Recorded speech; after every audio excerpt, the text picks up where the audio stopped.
So we're at Gregory Roses, his rose farm at Weston in Spalding, and I've come to choose a rose to go into the space in the courtyard.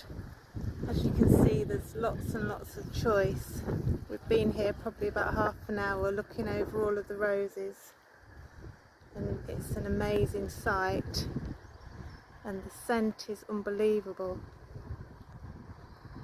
So we've actually finally come to a decision on what rose to have. I did look at this one over here, which is a nice orangey peachy colour, and it's called Warm Wishes, but it's a hybrid tea, and I don't really want a big flouncy bloom for the space, so I've decided to go for this one over here because I've absolutely fallen in love with the flower form.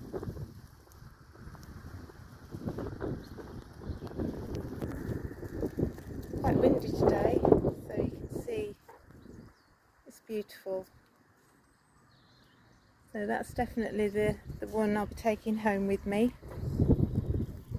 Thank you for everybody's help with these suggestions.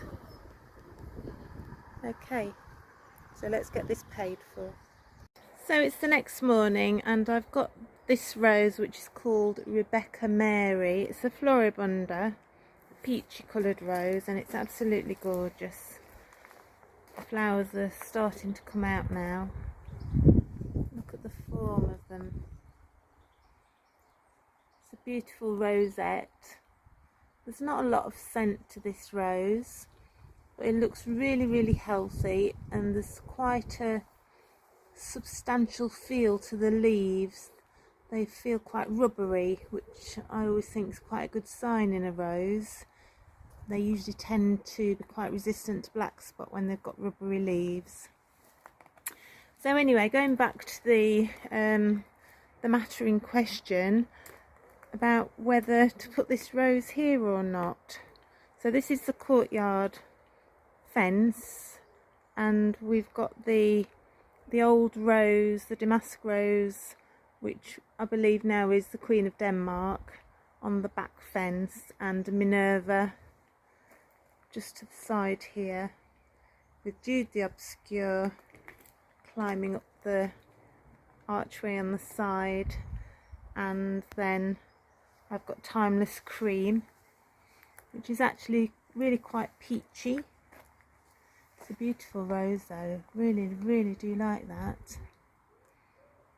And then we've got Olivia Rose Austin here at the front. She's quite a youngish plant at the moment, shrub. So controversially, I've decided not to put Rebecca Mary here, because she looks okay at the moment, but you've got to remember she's a foot out of the ground as she is now, because she's actually still in her pot. So when she's in the ground, she's going to be a foot lower. And the details for this rose are that she'll get to about 3 foot tall and about 3 foot wide. And so, knowing what Olivia Rose Austin's like, this one here, I just know that she's going to be too much for the other rose. She's going to grow to about 3 to 3.5 foot, maybe taller, and I think she's just going to drown the other rose out. So I've got to look for another space for this rose, unfortunately, but it's not wasted because I have got a few other options of where to put her.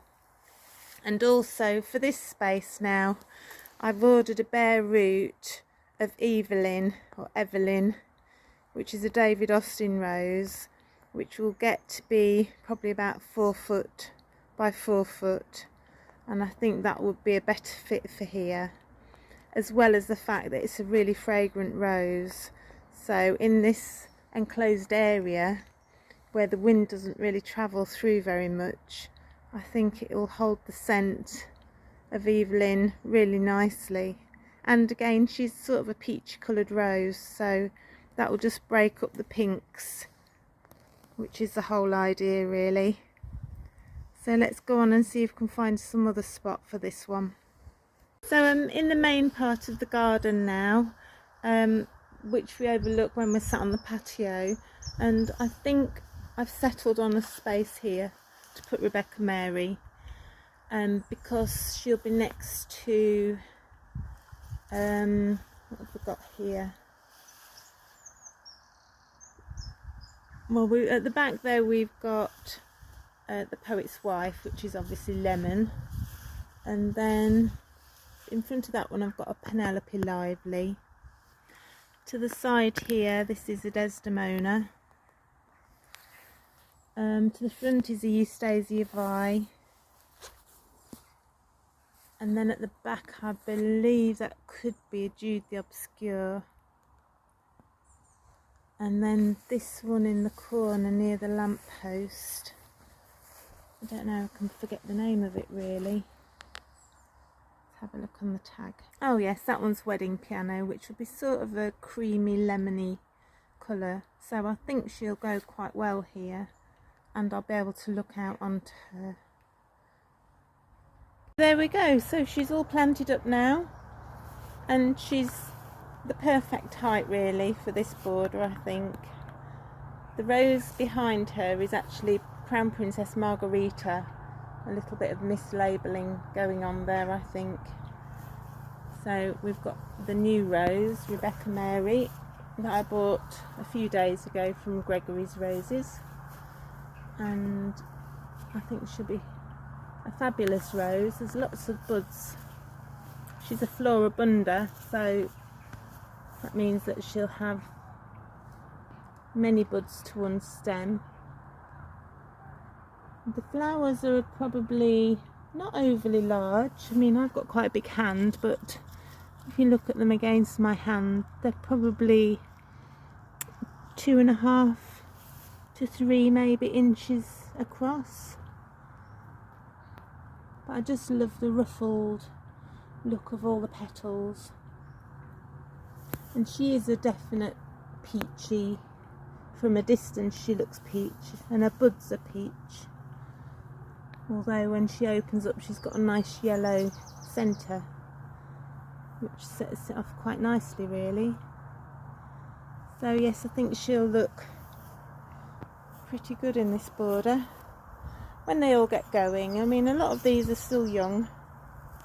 Desdemona's got shot up one great long stem with lots of buds on, so there'll be lots of flowers from her, but otherwise we'll leave it at that. So I hope you're in your garden enjoying the sunshine. It's a bit warmer, isn't it, today, here in Lincolnshire anyway. So that one's Rebecca Mary. I'll just give you a quick look over the roses that are here also in this part of the garden. Again, they're all quite young roses really. Got a nice clematis there. Beautiful rose.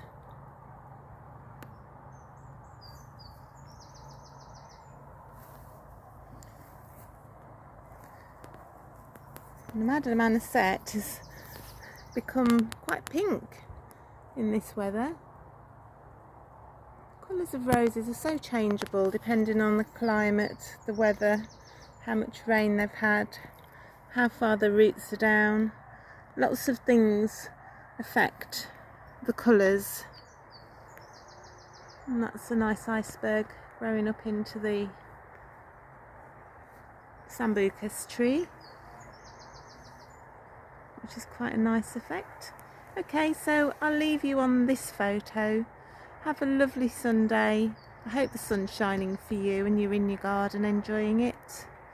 See you in the next one.